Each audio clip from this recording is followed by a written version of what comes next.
On ne va pas se mentir, 97e numéro, le débat de télé avec le sourire et sans langue de bois. Avant de vous présenter nos invités, voici le sommaire. Amis automobilistes, ce message est pour vous. Jean-Marc Ayrault envisage de doubler les PV de stationnement pour financer la rénovation des transports du futur Grand Paris. Des PV qui pourraient atteindre 30 voire 35 euros. Pour ou contre, vous répondrez. Pourquoi agace-t-elle tant? Elle, c'est Cécile Duflot qui est en une de 2 hebdomadaires cette semaine. Le Duflot bashing a commencé. La ministre est-elle trop ambitieuse ou trop talentueuse? Vous répondrez. Agacés, ce sont les amis de Nicolas Sarkozy. Après la vraie-fausse interview, ils en veulent au conseiller Patrick Buisson d'avoir dégainé trop vite. Nicolas Sarkozy a-t-il fait une erreur? On vous pose la question. Et puis, marche funèbre de Chopin, éloge funèbre prononcé par François Hollande en présence de 4 premiers ministres. Hommage national à Stéphane Hessel. Est-ce qu'on en fait trop? Vous répondrez. Nos débatteurs. Clémentine Autain, bonsoir à vous. Merci d'être là. Co-directrice du mensuel Regard. Et vous sortez aujourd'hui ou demain? Aujourd'hui. Aujourd'hui, à la veille de la Journée internationale de la femme, donc ce livre-là, deux livres, en fait. Elle se... Non, il y en a deux. Il y en a deux, en fait. Alors, Qu'est-ce que c'est que ça? C'est une petite anthologie de textes féministes. Alors attendez, d'abord, on va voir celui-là. C'est celui-là que vous sautez pour les femmes. Elles se manifestent, violent, 100 femmes témoignent, puisqu'on a la veille de la Journée des femmes. Et puis, ne me libère pas, je m'en charge. Plaidoyer pour l'émancipation des femmes. Également, on vous a réservé une petite phrase de NKM ce soir. Vous me direz ce que vous en pensez sur Ségolène Royal. Jérôme Guedj, député socialiste de l'Essonne, bonsoir à vous. Géraldine Port-Gauvin, bonsoir, secrétaire nationale de l'UMP, conseillère de Paris et du 15e arrondissement, conseillère régionale d'Île-de-France. Vous allez me dire dans un instant si vous êtes pour les PV à 35 euros. Jean-François Probst, consultant politique, la mairie de Paris. Vous connaissez bien le hashtag pour réagir sur Twitter, hashtag ONVPSM, ça s'affiche sur l'écran. Donc, pour financer le Grand Paris, projet pharaonique pour améliorer les transports en Île-de-France, eh bien Jean-Marc Ayrault a sa petite idée, augmenter les amendes à 35 euros, et pas seulement pour les Parisiens, mais pour tous les Français. Écoutez, Claude Guéant, qui était notre invité cet après-midi, il est contre. Si il y avait des moyens de stationnement en quantité suffisante qui étaient à ma disposition, ce serait tout à fait concevable. Comme ce n'est pas le cas, je suis contre. D'abord sur la méthode, c'est la nouvelle méthode du gouvernement, Jérôme Guedj. On lance un ballon d'essai, on voit comment ça réagit, si ça prend, si ça prend pas. On a eu ça la semaine dernière avec le diesel. Montebourg nous dit c'est fini, le diesel, il n'y en a plus. Là, c'est ça la méthode du gouvernement, lancer des ballons d'essai? Je ne sais pas si c'est la méthode du gouvernement, mais moi je ne veux pas que ce soit une méthode journalistique qui consiste sur une annonce gigantesque sur enfin le financement du programme du Grand Paris, de se focaliser sur une piste de financement avec un montant qui n'a pas été mentionné, contrairement à tout ce qui est indiqué depuis ce matin, où on dit que ça va passer de 17 à 35 euros. Il y a tout simplement l'idée, de dire que le produit des amendes pourra désormais être affecté aux autorités organisatrices des transports et que celui-ci pourra être revalorisé et les montants fixés par les collectivités concernées. Donc, c'est une des pistes qui ne sera pas la piste principale de financement d'un dispositif dont il faut rappeler qu'il n'était pas financé. On a eu pendant des années un Grand Paris bling-bling, un Grand Paris poudre aux yeux par Nicolas Sarkozy, qui a vendu du rêve, y compris aux élus, y compris à moi-même. On y a cru. Sauf que l'heure de vérité est arrivée, qu'il a fallu voir comment est-ce qu'on allait financer ces transports du quotidien, la modernisation des RER comme ce futur réseau de transport, parce que les franciliens galèrent dans les transports. Et il y a cette piste-là, qui n'est pas la piste première et principale. Et puis, après, sur le fond, le jour où on aura des transports de qualité, le banlieusard que je suis, il aura peut-être moins de raisons de prendre sa voiture pour aller à Paris et conséquemment de se faire aligner, comme ça m'arrive, comme tout le monde. Ouais, donc avec des transports de qualité, ça ne me choque pas qu'on puisse avoir des amendes qui sont affectées à l'amélioration de la desserte. Donc avec des transports de qualité, c'est-à-dire dans 30 ans, enfin en 2030. Mais c'est pour ça que la mesure n'est pas datée. Elle n'est pas datée. Monsieur Guedj, je voudrais juste m'exprimer. Donc problème de communication, ça c'est certain, puisque tout le monde ne parle que de la mesure dont vous venez de dire qu'elle n'est pas encore arrêtée. Ensuite, la gauche nous a habitués, la gauche caviar, on a eu la gauche pétard, maintenant on a la gauche anti-banlieusard, quels que soient les centres-villes, Paris...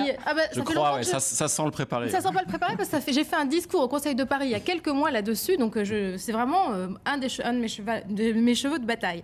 Mais en tout cas, il est certain que qui va être le plus touché par cette augmentation?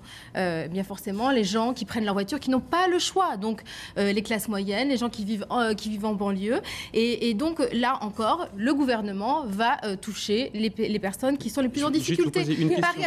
Paris a mené depuis des années une politique contre le stationnement, en favorisant le stationnement résidentiel. Donc ce sont moins les Parisiens, et si on prend l'exemple de la capitale, moins les Parisiens qui vont être touchés que les gens qui habitent en banlieue. Donc forcément, moi je suis... Clémentine, mais moi j'adore quand la droite nous explique que la gauche serait anti-banlieue et que tout ça serait injuste sur le plan social.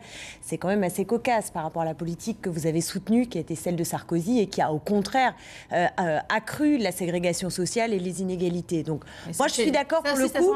Le discours préparé, ça. C'est pas le discours préparé, c'est juste que, en effet, là où vous avez raison, c'est que c'est pas la première fois que je le dis et sans doute pas la dernière malheureusement. Mais là où Jérôme Gage avait raison, c'est que le gros débat qu'on aurait sans doute dû avoir ce soir et qui est central, c'est le Grand Paris. Et peut-être d'ailleurs on aurait des divergences de part et d'autre, et peut-être avec Jérôme. Mais si on prend la question, sachant qu'elle n'est pas tranchée, mais la philosophie du dispositif, moi elle me pose problème parce qu'on a le sentiment qu'il y a maintenant que cette affaire écologique centrale, c'est-à-dire qu'il faut faire en sorte que la voiture soit moins présente dans les agglomérations et dans la vie en général, pour des raisons écologiques et donc de santé publique. Pour régler ça, on ne peut pas le faire de façon censitaire. C'est-à-dire, soit il y a une politique volontariste pour permettre qu'il y ait des transports, pour faire en sorte que, justement, il soit possible de se déplacer. Et singulièrement, quand on est dans une agglomération, vous savez très bien que c'est ceux qui sont en périphérie qui sont les plus pénalisés. Donc, quand vous faites des mesures de la sorte, non seulement ce sont ceux qui sont en périphérie urbaine qui sont pénalisés, mais ce sont ceux qui ont le moins d'argent et pour qui une pénalité de 35 €, c'est pas la même que quand vous avez du fric. Vous savez qu'en Finlande, par exemple, il y a la possibilité d'avoir des PV qui sont proportionnés aux revenus. Ça pourrait être aussi une autre logique pour frapper de façon différente celui qui a une Porsche et celui qui a, je sais pas, on va pas faire de pub, mais une voiture plus modeste. Si, c'est fait pour la Porsche. C'est fait pour la Porsche, c'est vrai. Jean-François Probst, c'est encore les automobilistes qui trinquent? Ah oui, non, mais sûrement. Mais moi, j'étais maire de banlieue autrefois. C'est pas un problème de droite ou de gauche. J'ai écouté monsieur le député Gage. Il y a un couac de communication, une fois de plus, dans le gouvernement, mais c'est une méthode de communication de monsieur Hérault de lancer des ballons d'essai, parce que ça ne correspond effectivement pas à la profondeur de la totalité du problème de la circulation et du stationnement dans ce que vous appelez maintenant le Grand Paris ou Paris Métropole, ça dépend si vous êtes conseiller régional ou conseiller de Paris. Néanmoins, voyez-vous, monsieur le député, je trouve que dans tout ça, ça me fait penser un peu à la folie des grandeurs avec Louis de Funès et Alice Sapritch. Vous savez, c'est plus une piste, vous dites que c'est une piste. Non, c'est un labyrinthe dans lequel Alice Sapritch tend le bras et il y a un chien qui lâche la main parce qu'on ne sait pas où on en est. L'automobiliste, il se dit, je vais encore être matraqué. C'est quand même la vérité. C'est un doublement.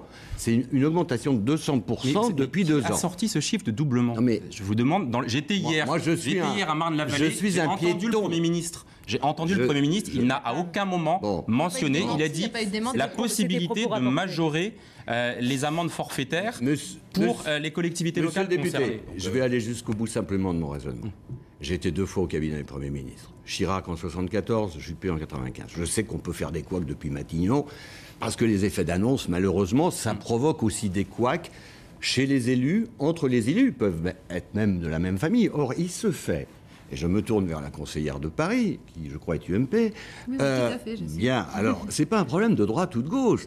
C'est un problème qui concerne l'industrie automobile, le stationnement, et je crois que la bonne réponse, c'est peut-être celle que M. Guéant disait tout à l'heure, mais j'ai envie de lui dire que ne l'avez-vous fait pendant 10 ans. Bien sûr qu'il faut des grands parkings de stationnement aux portes de Paris. Non. Bien sûr que je n'irai pas jusqu'à la Finlande. Madame Autain, parce que là, la contravention en fonction de la cylindrée de la voiture ou du revenu, ça me paraît très compliqué. Ce que je souhaiterais, c'est qu'à Paris, on stationne mieux. Oui. Tâchez de le faire si vous gagnez la mairie de Paris. Ou, puisque vous êtes au gouvernement et que vous soutenez le gouvernement, essayez de faire en sorte qu'il n'y ait pas tous ces couacs toutes les semaines. La semaine dernière, c'est le diesel, aujourd'hui, c'est le stationnement. Qu'est-ce que ce sera demain ? Soyez... Moi, je veux dire, soyez... Non, mais je vais sur une vraie piste. Alors, sur cet aspect des choses, je vais regretter qu'une seule chose, c'est qu'au lendemain d'annonces essentielles pour les transports de tous les franciliens, on en arrive non pas à parler de la création de la ligne 15, de la ligne 16, de la ligne 17, de la ligne 18. C'est exactement ce qu'on avait proposé. Non, mais sauf que ce n'était pas financé.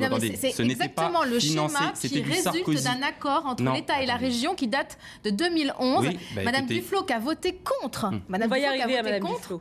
Eh bien, aujourd'hui, elle est en train de défendre le Grand Paris. C'est exactement le même schéma. Alors, je vais vous dire, à l'époque, ce schéma, il était chiffré à 20 milliards d'euros. La réalité des prix était 30 milliards d'euros. Comme ça, on a une augmentation parce que ce n'était pas bien calculé. Oui, mais ça, c'est très important. C'est très important. Et on en est à parler du coût de la contravention. C'est là que je crois le drame, je suis d'accord. Erreur le drame est là. En termes de communication. On va terminer.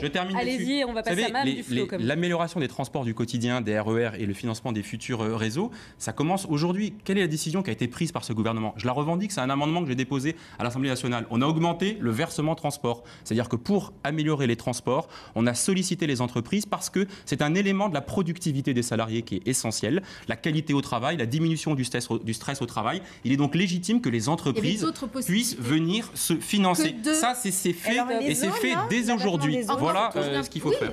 Alors, on va terminer, si vous le voulez bien. Je vais juste vous montrer, vous ne commenterez pas, un tweet de notre ami Karim Zerebi qui passe souvent à notre émission et qui a tweeté ce matin. Vous allez le voir. Si on peut le voir un peu mieux, 33 milliards pour le métro du Grand Paris, rien pour Marseille qui est la ville la plus étendue de France. Il y en a marre de ce parisianisme. Voilà, je voulais terminer sur ça. Mais d'ailleurs, je veux bien débattre avec Karim, qui est président de la régie des transports de Marseille, en disant que c'est pas tout à fait la même situation. La décentralisation des transports en Ile-de-France, elle date que depuis 2006. C'est beaucoup plus ancien. Mais il faut qu'on rattrape un retard. Monsieur le député, puisque vous avez l'air très informé de ce que souhaitait dire le Premier ministre, les contraventions à 35 €, elles seront pour les Parisiens, pour la petite couronne, pour la grande couronne. Il a dit une chose, il a dit la possibilité laissée aux collectivités de bénéficier de la majoration des amendes. Voilà. Stop. On verra. Il y a comme un petit air qui flotte dans l'air, un petit parfum anti-Cécile Duflot, le Duflot bashing. La ministre du Logement est en une de 2 hebdomadaires cette semaine. D'abord en une de M, le magazine du Monde. Pourquoi est-elle si agaçante? Carrément en titre. Et puis Le Point qui fait une une un peu choc, ceux qui cassent la France. Et elle est dedans, la ministre anti-progrès, Cécile Duflot. Écoutez d'ailleurs Cécile Duflot qui répondait à cette une du Point, c'était ce matin chez nos collègues de Public Sénat. Outre le fait qu'il y a sûrement une concurrence effrénée entre les hebdomadaires, donc il faut faire des unes plus racoleuses les unes que les autres, dire aujourd'hui que avoir un modèle de développement plus soutenable, investir dans les énergies renouvelables, investir dans la transition énergétique, ce que font tous les pays du monde, c'est dans ces secteurs-là que l'on gagne des emplois, en Allemagne, ailleurs dans le monde, y compris en Chine d'ailleurs. Je pense que c'est se tromper d'époque. Donc peut-être que cette une-là, elle aurait été d'actualité il y a 30 ans, mais maintenant ça fait un peu ringard. Voilà, ça fait ringard cette une selon Cécile Duflot. Clémentine Autain. Moi, je la trouve très choquante cette une, mais pas simplement parce que c'est Cécile Duflot et Arnaud Montebourg qui sont... La une du Point. La une du Point. Ceux qui cassent la France. Voilà, ceux qui cassent la France. Ceux qui cassent la France, d'accord. Donc ceux qui cassent la France, c'est 2 ministres qui sont en gros les plus à gauche, donc qui défendent les politiques les plus sociales. Il y a Marie-Lise Lebranchu et il y a évidemment aucun banquier. Aucun patron des entreprises qui ferment alors qu'elles font des profits. Il n'y a pas Laurence Parisot qui vient de nous concocter l'accord, le fameux accord emploi contre lequel la CGT, FO et le Front de gauche se battent. Je veux dire, c'est vraiment le monde à l'envers. C'est-à-dire que je pense que là, il y a une vision du monde qui est d'ailleurs de plus en plus la vision des médias dominants. Elle est revendiquée, Clémentine Autain. Bien sûr, le Point n'est pas un journal de gauche. Mais j'ai jamais dit ça. Mais je peux dire, forcément un journal de droite non plus. Je peux simplement dire que le fait que les médias dominants, parce que c'est pas que Le Point malheureusement, que ces discours-là qui oublient, qui inversent les choses. Je prendrai un exemple, la question de la violence. En permanence, on nous parle soit de la violence des syndicalistes qui ont filé un coup de pied ou je sais pas quoi, la violence qui sera la violence des petits casseurs, de ceux qui volent, etc. Qui nous parle de la violence sociale, c'est-à-dire de ceux qui détruisent des emplois, rendent des régions sinistrées, cassent des vies, etc. Cette violence-là, qui est une violence sociale, qui est une violence qui, dans une période de crise, vous avez plus de 4 millions de chômeurs, très concrètement, 4 millions, on ne sait même plus les compter. On est au-delà des 4 millions. On est dans une situation de crise qui est violente. Et ben moi, je suis choquée, même si c'est un journal de droite, que ce discours-là, qui stigmatise les plus, voilà, qui sont quand même les moins nocifs pour la France. Heureusement que je vous ai pas donné la une de l'Express. Heureusement que je vous ai pas donné la une de l'Express sur les femmes, l'arme du sexe. Non, mais il y a trop hyper énervé. On peut la montrer, entre l'autre qui fait Yacoub. C'est mon coup de gueule. Vous êtes en train de me pardon, je vous crie le coup de gueule. Parce que je pensais que c'était le coup de gueule de Clémentine Autain. Non, mais sans rire, il y a quand même un problème là. Bon, allez, sur le fond, parce que ma question est la suivante, au-delà des unes des magazines, Cécile Duflot. Est-ce qu'il y a un bashing, un Duflot bashing après le Taubira bashing, le héros bashing, le Montebourg bashing? Est-ce qu'on en est maintenant, c'est à Cécile Duflot de prendre, comme on dit? Il faut regarder à qui profite le crime, parce que là, on est ces petits meurtres entre à la dépolitisation, là, pour l'instant. À qui profite le crime? C'est à tous ceux qui s'inquiètent de l'arrivée de Madame Duflot à Paris. Et on a une candidate qui est Anne Hidalgo pour le Parti Socialiste qu'on essaie de protéger. Et puis il y a certains verts qui ne veulent pas la voir arriver à Paris. Donc je crois qu'en ce moment on est en train de lui savonner la planche.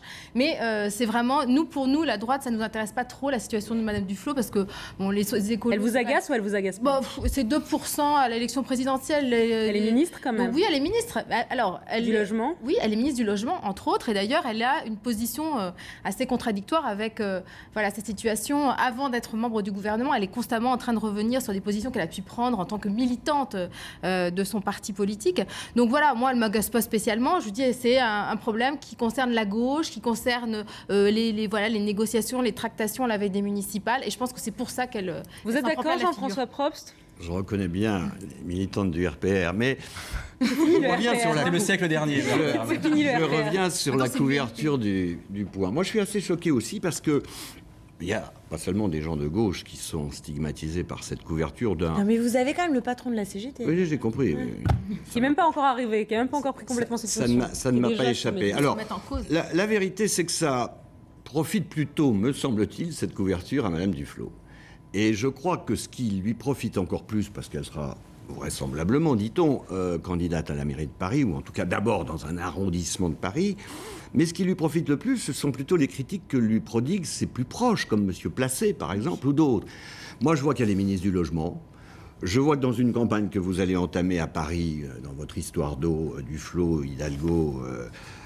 Kosciusko, Ciao Borloo, vous allez bien devoir au deuxième tour vous réunir les uns et les autres. Nous avons connu ça, Madame Autain, il y a une douzaine d'années. Enfin, on ne s'est pas réunis, non, je vous rassure.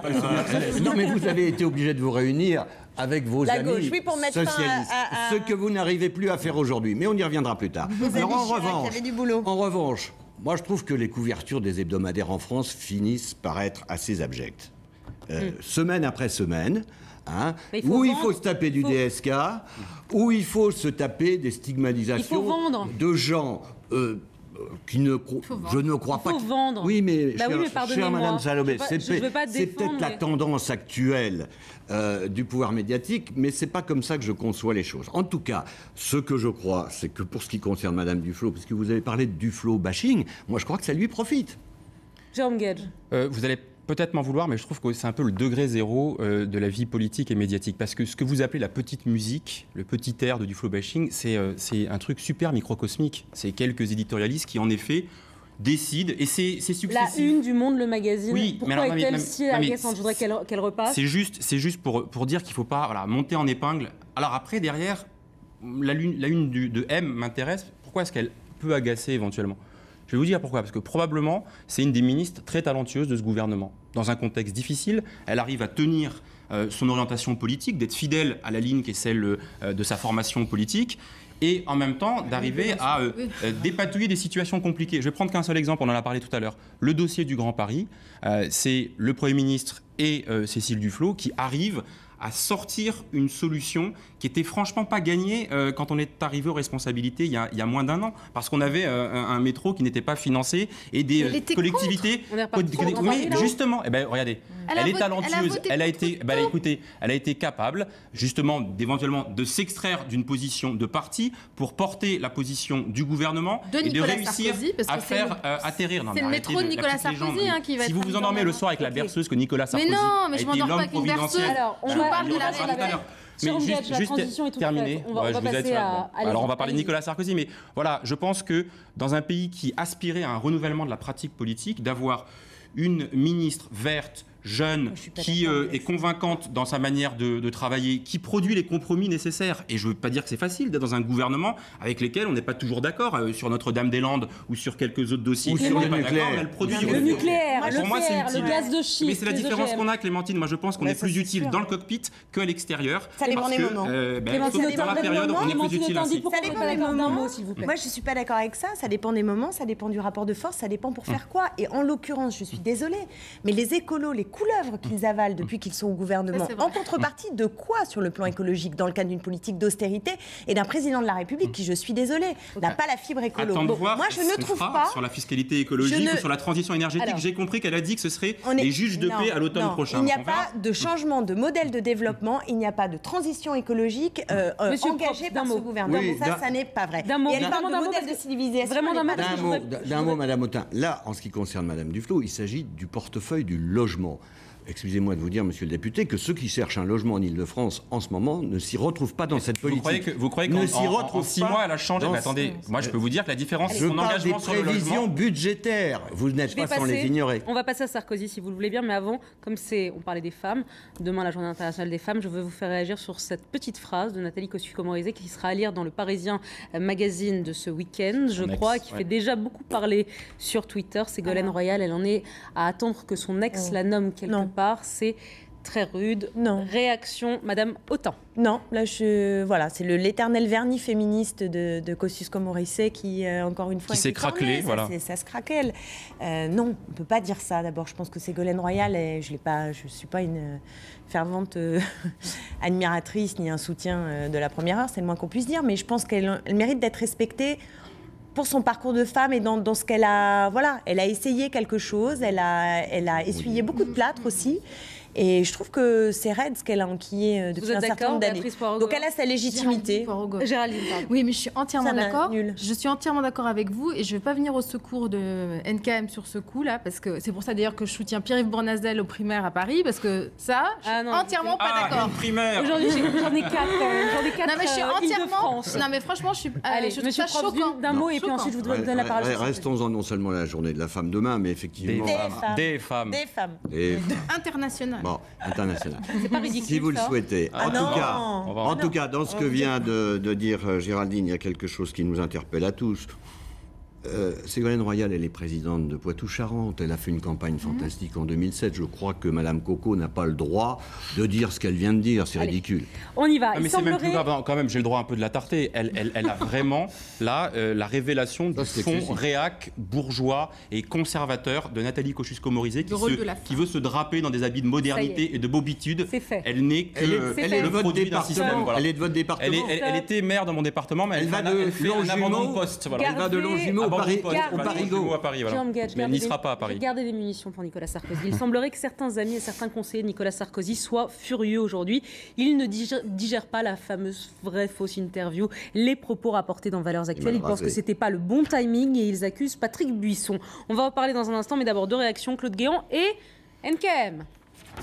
Dit ce qu'il pense, moi ce qu'il dit là je le pense aussi, mais quand on est président on a une histoire particulière avec son pays. Nicolas Sarkozy aime passionnément la France, si la France a besoin de lui et lui fait appel, je suis sûr qu'il reviendra. Je m'étonne un peu de la surprise que suscitent ces propos, que Nicolas Sarkozy soit un homme qui a le sentiment du devoir et pas vraiment un scoop et pas vraiment une surprise. Alors pour aller un peu plus loin du je n'ai pas envie d'y aller mais j'y suis obligée qu'on a beaucoup commenté hier, on a vu aujourd'hui... Je vais vous sortir quelques phrases que vous allez me commenter de Nicolas Sarkozy dans le texte. Il y en a des pas mal. D'abord sur l'UMP, Géraldine Parogova. Si je ne reviens pas, ils ne gagneront pas. Voilà ce qu'il pense Nicolas Sarkozy. Que pensez-vous de ça ? Je pense qu'il y a une flamme chez les militants qui regrettent vraiment le départ de Nicolas Sarkozy. Quand on va dans toutes les réunions militantes, c'est ce que les gens nous disent. Et donc, ils n'ont pas encore ils n'ont pas tourné la page. Il y a eu cette crise, ce psychodrame à l'UMP en novembre dernier qui fait que ça n'a qu'augmenté la nécessité d'un sauveur. Et à droite, on est souvent comme ça. On attend un sauveur. Maintenant, je ne sais pas si c'est lui le sauveur, parce que l'UMP est en train de penser ses blessures et en train de se reconstruire. Moi, je ne sais pas si il a vraiment dit ça. Ça ne m'étonnerait pas. Mais en tout cas, on a besoin de Nicolas Sarkozy. Si je ne reviens pas, la droite ne peut pas gagner ? Moi, ce que je trouve assez cocasse, c'est qu'il n'a pas été capable d'empêcher le désastre à l'UMP et il s'autoproclame futur sauveur de la France, se drapant dans les habits du gaullisme, le don de soi, le sacrifice, le devoir. Enfin, chacun appréciera si ces trois adjectifs ou caractérisations collent avec la manière dont Nicolas Sarkozy a incarné la fonction présidentielle pendant 5 ans. Est-ce qu'il a fait une erreur, 10 mois seulement après la sortie du pouvoir, d'autoriser ses propos rapportés, parce qu'il savait ce qu'il faisait? Sur cette phrase, d'abord, je crois que Giscard d'Estaing disait exactement la même dans l'année 81 ou 82. Je pense que c'est une erreur de sortir de son statut actuel de conseiller au Conseil constitutionnel, parce qu'ou bien on fait de la politique, ou bien on est au Conseil constitutionnel. D'ailleurs, c'est valable pour les 3 anciens présidents. Mais sur cette vraie fausse interview, dites-vous, dans le monde médiatique, moi, je crois que là, il y a toute une série de phrases bien pires que celles-là qui ne sont pas du tout appropriées. Et notamment celle qui me choque le plus. Oui, mais j'y viendrai peut-être. C'est laquelle qui vous choque le plus? Je ne crois pas qu'une fois que la France, le président de la République, les armées françaises, le ministre de la Défense sont engagés au Mali, un ancien président de la République puisse se permettre de dire une telle ineptie. Alors on y va, elle va s'afficher. Qu'est-ce qu'on fait là? Qu'est-ce qu'on fait là-bas sinon soutenir les putschistes? Voilà ce qu'aurait déclaré Nicolas Sarkozy sur le Mali. Clémentine Autain, encore une petite autre. Il est sur François Hollande. Il est mauvais, sans idée et pas courageux. Oui, d'accord. Mais c'est l'hôpital qui se moque de la charité, quand même, de nous donner la leçon de dire il y a une violence. Il dit je reviendrai parce que les socialistes vont laisser le pays dans un état terrible. Je veux dire que l'état terrible, il nous l'a laissé. On est obligé de faire le sale boulot en ce moment. Il y a 2 fois plus de chômeurs aujourd'hui, tous les jours, par rapport à l'ère Nicolas Sarkozy. Quand même, l'accélération du chômage, elle est reconnue par les économistes. Alors, pour des plans sociaux engagés du temps de Nicolas Sarkozy. Clémentine Autain, sur cette interview, allez, bam bam. D'abord, j'ai remarqué qu'elle était dans Valeurs Actuelles, ce qui quand même raconte quelque chose, parce que c'est bien la ligne qu'il avait choisie pendant la campagne présidentielle, qui est quand même une droitisation de son discours, de sa posture. Donc s'il revient, il reviendra sur une ligne de droite dure, et ça me fait beaucoup penser à Berlusconi, dont on sait très bien que quand Berlusconi a perdu la première fois, quand il est revenu la deuxième fois, ça a été pour être sur une politique encore plus violente. Non, encore plus violente. Fait des plans sur la comète. Et moi, j'ai l'intuition, mais voilà. Ce n'est qu'une intuition. Je peux finir Oui, non, mais je vous dis, vous vous trompez. Non, je peux finir. Mais allez-y, je vous en prie, allez-y. Je ne l'ai pas encore dit que vous avez déjà un point de vue. Donc mon intuition, c'est que s'il fait fuiter ça maintenant, c'est pour quand même entretenir auprès des militants notamment cette idée qu'il pourrait revenir. Je pense qu'il y a besoin de laisser place. Après toutes les balivernes sur je suis un homme de devoir, etc. Je ne sais pas qui peut croire à ces sornettes, mais... Non, mais par exemple, sur le mariage pour tous, son expression est inappropriée. Je crois que ceux qui le poussent à dire des choses de cette façon-là dans Valeurs Actuelles lui font plus de mal que de bien, mais font du mal au pays. Le pays n'a pas besoin de ça en ce moment. Le pays a besoin de rassemblement sur les sujets essentiels. L'emploi, le logement dont on parlait, la crise économique. Je crois que toute cette petite agitation politicienne, quand vous êtes à gauche susceptible de le faire aussi, on regarde ça avec stupéfaction. Quand vous êtes à l'UMP en train de vous batailler sur les... Bon. Mais là, que l'ancien président de la République manque de hauteur de vue dans des sujets aussi essentiels que l'intervention de la France sur un territoire extérieur, là, je suis personnellement très gaullistement choqué. Géraldine Poirot-Gauvin, sur cette question-là, sur la petite phrase sur le Mali, est-ce que c'est normal qu'un ancien président, alors qu'il y a des troupes françaises qui sont engagées, alors que l'UMP a soutenu cette intervention, vienne dire ouais, qu'est-ce qu'ils vont faire là-bas à part soutenir des putschistes? Alors moi, sur cette interview, j'ai quand même, cette interview qui serait pas une vraie interview, j'ai quand même un problème. L'UMP, la position de l'UMP, c'est de soutenir l'action de la France. Donc moi, je reviens pas sur ce soutien. Donc je ne suis pas une spécialiste de la communication et je suis pas là pour donner des conseils en communication à l'équipe de Nicolas Sarkozy. Il n'y a pas eu de démenti. Je suis vraiment pas là pour ça. Il n'y a pas eu de démenti. Il n'y a pas eu de démenti, mais alors depuis maintenant ce matin, sur le fond, s'il avait dit ça, effectivement. Écoutez, ça me paraît difficile à croire parce que c'est en contraste avec la position qu'il a toujours eue sur le plan international. Il a toujours pris de la hauteur et beaucoup de gens, beaucoup d'observateurs de la vie politique ont toujours considéré que c'était une grande réussite de Nicolas Sarkozy, justement toute la politique internationale. Sauf en Afrique. Le discours de Dakar en 2007 montrait déjà que c'est un homme qui n'a pas la moindre appétence pour ce qui se passe sur le continent africain. Je suis désolé de le dire, mais cette phrase est choquante. Moi, j'ai trouvé, parce que j'ai lu le papier de Valeurs Actuelles, j'ai trouvé ça assez croquignolesque, assez petit, en fait. Ça manque, en effet, je suis d'accord, de hauteur. Il y a au moins un grand moment de rigolade. C'est quand il nous explique qu'il amène tous les jours sa fille à l'école et qu'il en est très heureux. Je savais qu'on était précoce chez les Sarkozy, mais elle a 17 mois. C'est pour ça que cette ils confondent crèche et école. Mais enfin, ce qui est assez agaçant, c'est qu'on voit bien qu'il y a une partie de ping-pong qu'on va avoir pendant 4 ans entre François Hollande et Nicolas Sarkozy, qui a commencé au salon de l'agriculture, quand Monsieur Petite Blague dit à un enfant tu le reverras plus, bah, pas de peau, la semaine suivante on le revoit encore plus. Donc c'est agaçant. Tant mieux qu'il se rappelle au bon souvenir des Français, parce que je trouve utile qu'on puisse rappeler l'état dans lequel il a laissé et le boulot qu'on doit faire après 600 milliards de dettes supplémentaires, après le chômage, après les déficits. Là encore, on rentre dans le petit truc, mais non, c'est pas le petit truc, Clémentine. Pardon, vas-y. Non, mais vous commentez avant même que j'ai eu le temps de dire ce que je voulais dire. C'est fabuleux ce plateau. Et c'est parce qu'on se connaît. Oui, ça c'est vrai.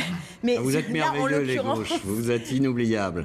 Là, en l'occurrence, ce qui moi me préoccupe, c'est quelles vont être les conditions qui permettent que Sarkozy ne revienne pas. Je n'ai aucune envie qu'il revienne. Donc moi, ce qui m'intrigue, c'est mais les gens de comment... droite, Non, mais moi, de mon point de vue, d'un point de vue émancipateur, d'un point de vue de gauche, j'ai suffisamment lutté pendant 5 ans pour que sa politique de destruction sociale, de traque des immigrés, etc., j'en passais des médias, soient convaincus. Non, c'est pas la caricature, c'est ce que beaucoup de Français ont vécu. Et c'est une des raisons pour lesquelles François Hollande a gagné. Moi, ma préoccupation, c'est comment la gauche fait pour ne pas décevoir et pour ne pas faire un tapis rouge pour justement décider à la réponse. Allez, et donc, il faut que la gauche soit forte et au rendez-vous. Petite page de pub, on parle de Stéphane Hessel. Est-ce qu'on en a fait trop? Restez avec nous dans un instant.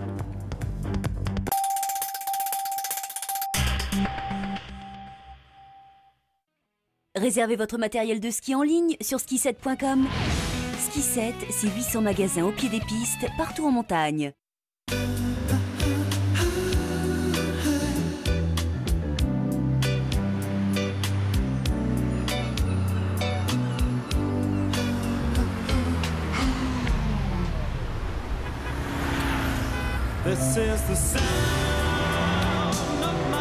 Nouvelle Citroën DS3 Cabrio. Découvrez-vous.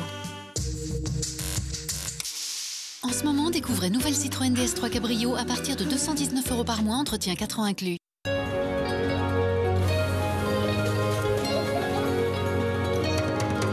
Les Saintes, Marie Galante, La Désirade, Basse-Terre, Grande-Terre. Les îles de Guadeloupe, source naturelle de sensations. Le tueur, c'est une tueuse. Quoi? Le tueur, c'est une tueuse. Non. Oh non. Écoutez-moi, ce son, vous trouverez jamais. C'est One Day Reckoning Song. Arthur, ton équipe a perdu. Elle a pris... 3-0, je sais pas. Samsung Galaxy Note 2 4G, vous aimerez aller vite. Le nouveau Elmex Sensitif Professionnel, enfin un dentifrice efficace pour dents sensibles. Cette personne ayant les dents sensibles fait le test. Aucune douleur. Le dispositif médical Elmex Sensitif Professionnel à la technologie ProArgine obture immédiatement les canaux menant au nerf. Et de façon durable. Nouveau Elmex Sensitif Professionnel pour un soulagement immédiat et durable. Pour quelle création Lindt allez-vous craquer aujourd'hui? Création caramel à la pointe de sel? Création délice pistache aux éclats d'amande? Ou bien encore, création Irish Coffee? Création, les irrésistibles tentations de Lindt, maître chocolatier suisse.